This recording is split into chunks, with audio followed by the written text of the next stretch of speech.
All right, people, check this out. Black is here, and someone texted me today and asked me could they borrow one of my cars, and I told them yeah they could. So the car, okay, I have 6 cars, including my F-150, but only 4 of them run. One of those 4 is a 5-speed manual, and this person can't drive a stick. So that leaves them 3 cars they can drive. I don't lend no one my F-150 unless I'm having sexual intercourse with them. All right.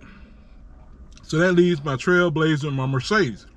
Now, my Mercedes transmission, when you put it in drive, you have to wait for like 4 seconds before you can step on the gas. So this particular person I know has very little patience. So I don't want them driving my Mercedes. So that leaves the Trailblazer. Now, the Trailblazer, it runs pretty good, but there's a few things I wanted them to know. And I told them they couldn't come to my house. I couldn't go to their house at the time. So I told them I was gonna make a video and I was gonna send them this video.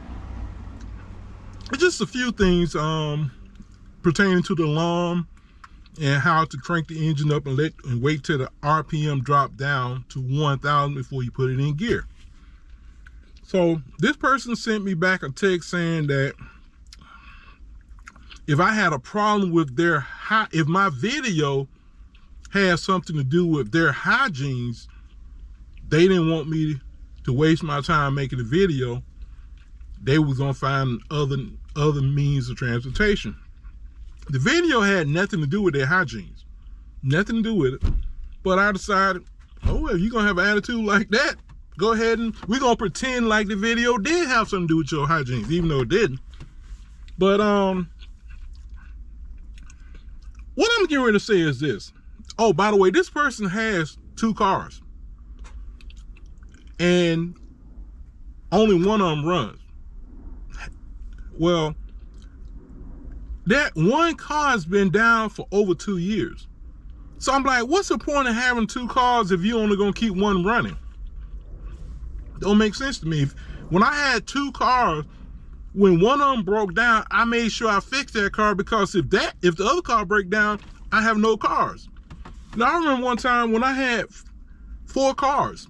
I had 4 damn cars, but I was riding transportation to work.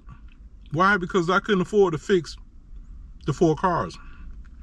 2 of them needed motors, and I don't remember what the hell wrong with the other 3. Actually, I think 3 of them needed motors. I remember thinking, damn, I got 4 cars and I'm riding the bus to work. That's crazy, right? But since then, like I said, I've learned that if you're gonna have 2 cars, keep both of them running. If you're gonna have 3 cars, keep 2 of them running.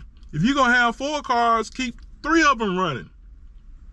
The point I'm making is you need to always have a backup.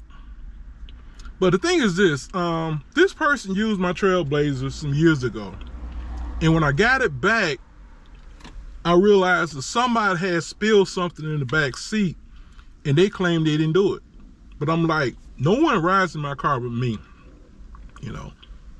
So when something gets spilled on the floor, who else is it gonna be? An imaginary friend? So I mean, they hadn't used my car since then. They hadn't asked me to use my car. And the thing is, I went and cleaned the car out for them to use it. And I was gonna let them use it. I just wanted them to watch the video before they used it. But seeing how they want to act like that, whatever. But again, the video had nothing to do with the hygiene. It was just talking about how to unlock this car. Okay, show you my alarm.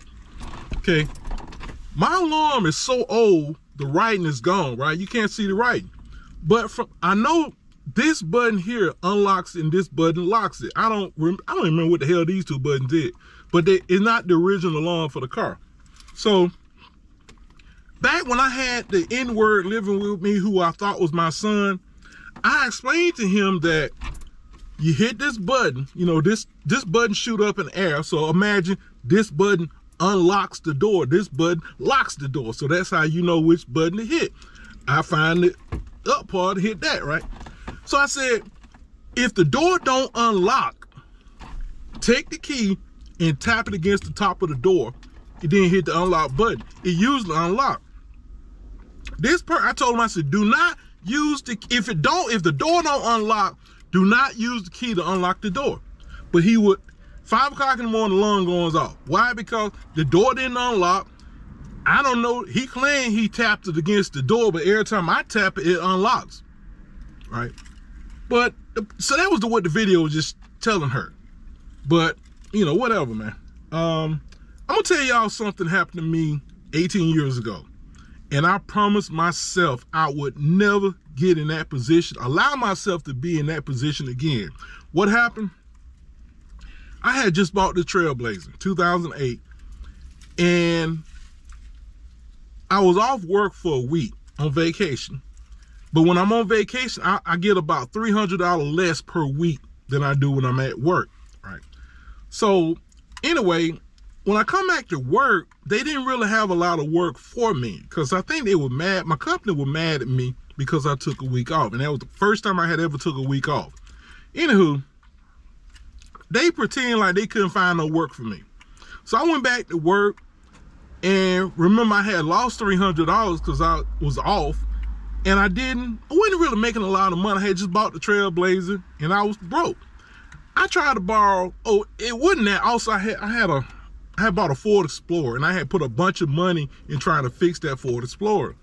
And so anyway, I asked a neighbor when I lived in the apartment complex for $100. And he told me he didn't have it. And I knew he had it, but I felt like, you know, he didn't want to start lending money to me because, you know, a friend of mine once told me a grown man don't ever ask another man for money. And I should have learned from him, but I damn sure learned from that neighbor. I ended up selling the Ford Explorer for $500.